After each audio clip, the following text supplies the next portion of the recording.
This show, stuck between Prague and London, was prepared with the cooperation between me and Davy Houška, with Charles Thompson, Paul Harvey and Edward Johnson. And the main goal of this show is to present Czech and UK Stuckists together.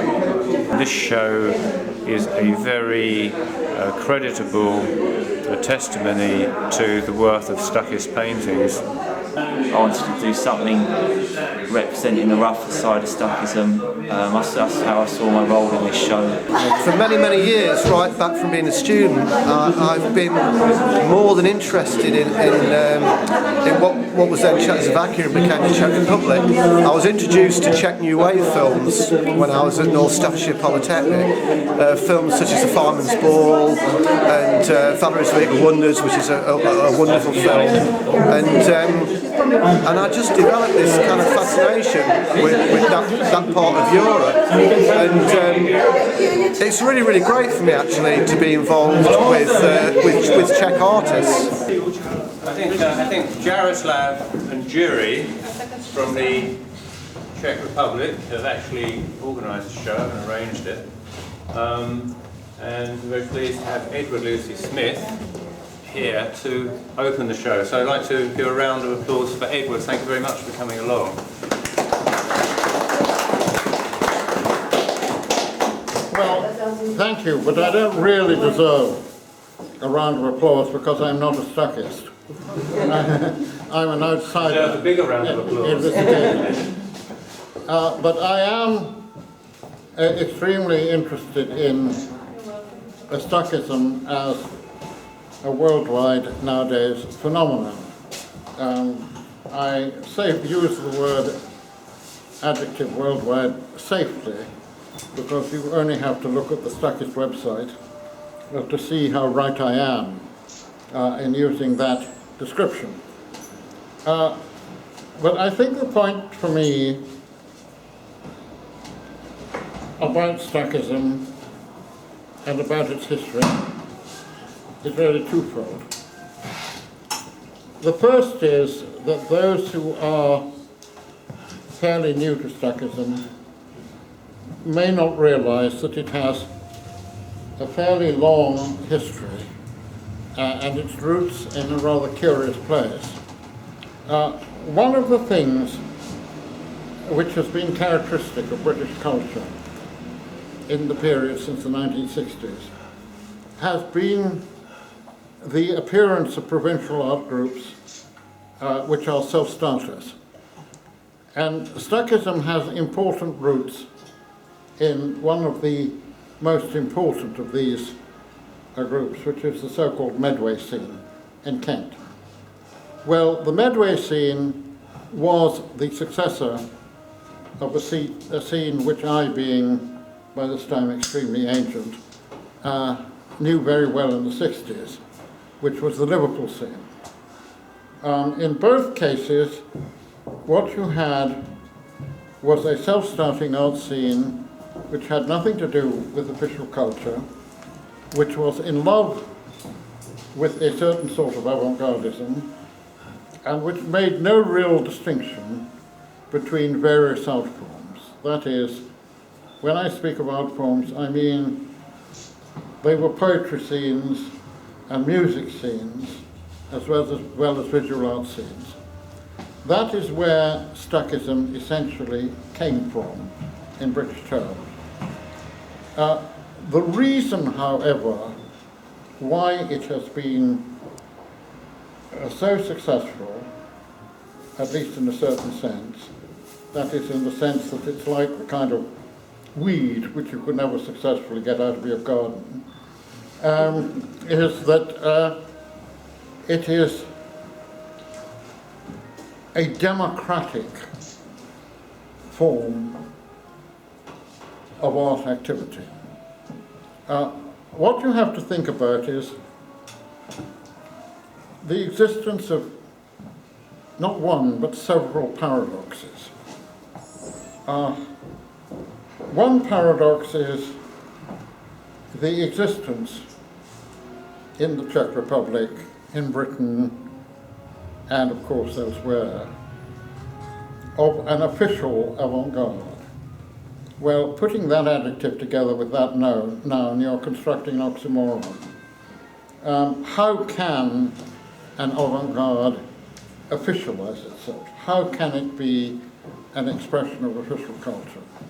Well, quite apart from Stuckism's rebellion against the conceptual, it's still more a rebellion against being told what to do, being told what to do by official agencies. And the reason for my interest in it and willingness to support it has always been that I regard it as an essentially democratic phenomenon. That is, a phenomenon which says we are creative people and we are going to do what we think right.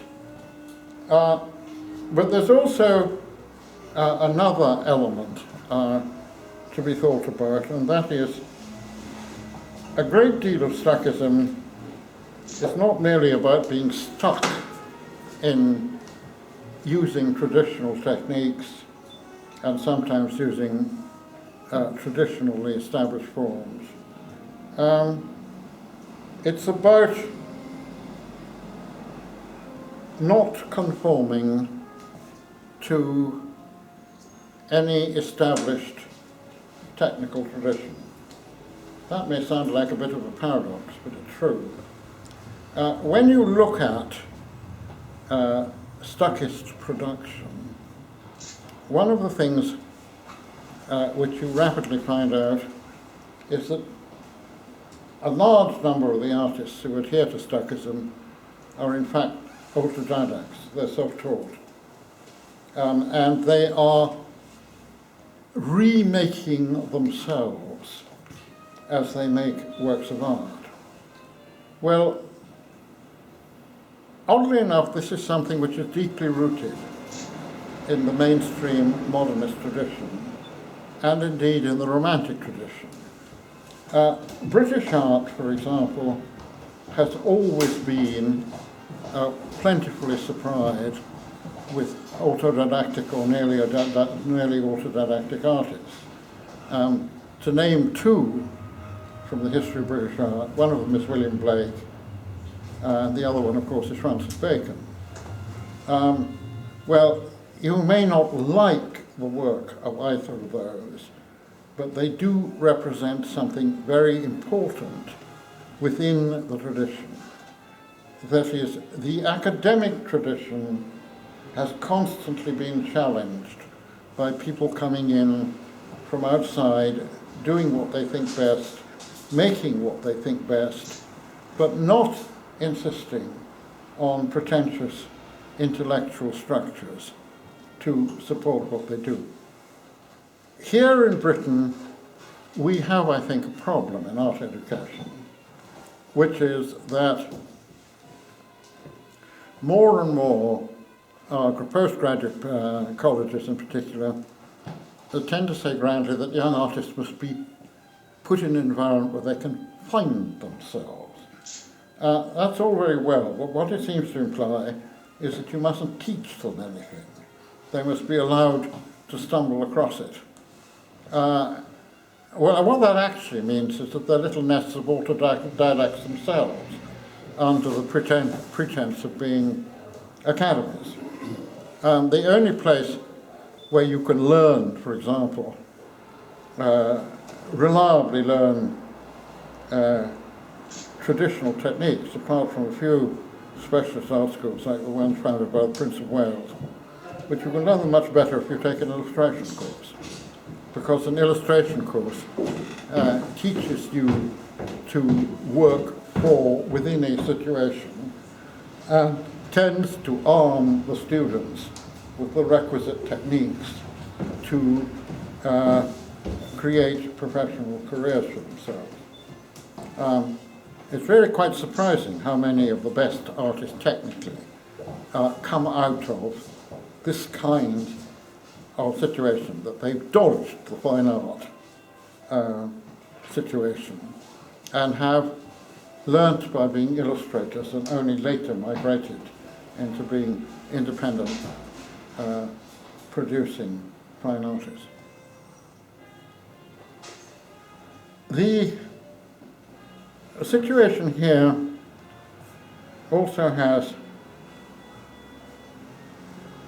and this is what I want to say finally, an extremely interesting vibe or overtone, which is that Stuckism, having had at its very beginnings a deeply provincial origin, has become an international phenomenon.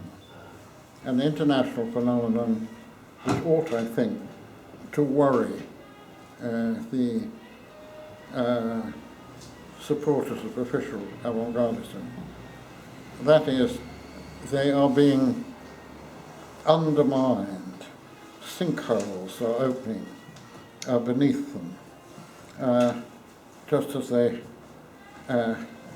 tend to happen in Midwestern American cities. That if your car drops through a hole in Oklahoma, then your perceptions about art are in some danger of dropping through a hole here in Britain or in the Czech Republic. What that actually implies is that Stuckism, in addition to having made itself international, and this is another paradox, through the savvy use of modern communications, particularly the web, has marched in step with the democratizing, I keep on going back to that word, force, which is increasingly manifesting itself in all the arts.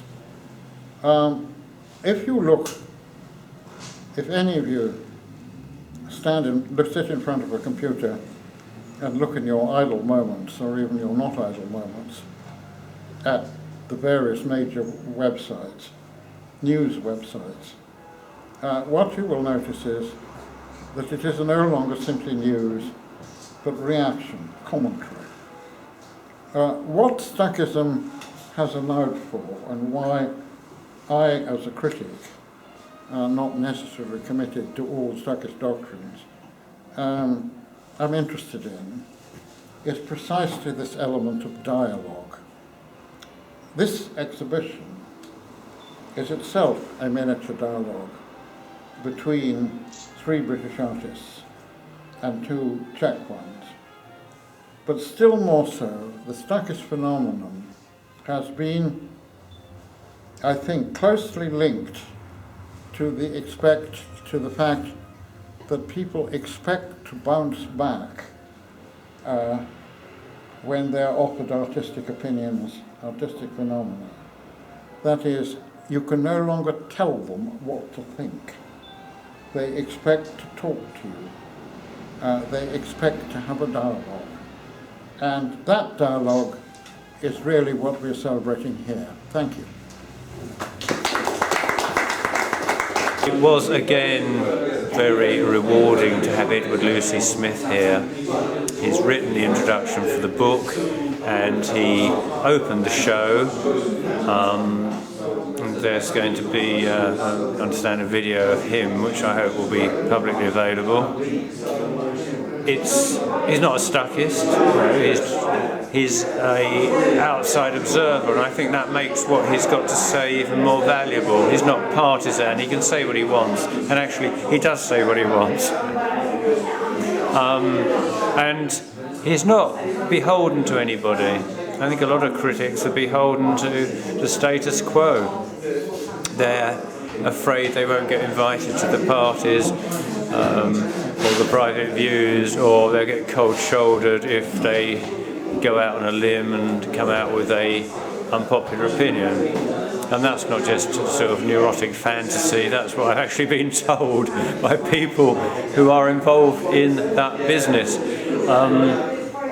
And I would say actually that does probably apply to him. His stature as an author of something like 160 books published worldwide, a lot of them. In some countries, some of his texts are considered to be the definitive pronouncement.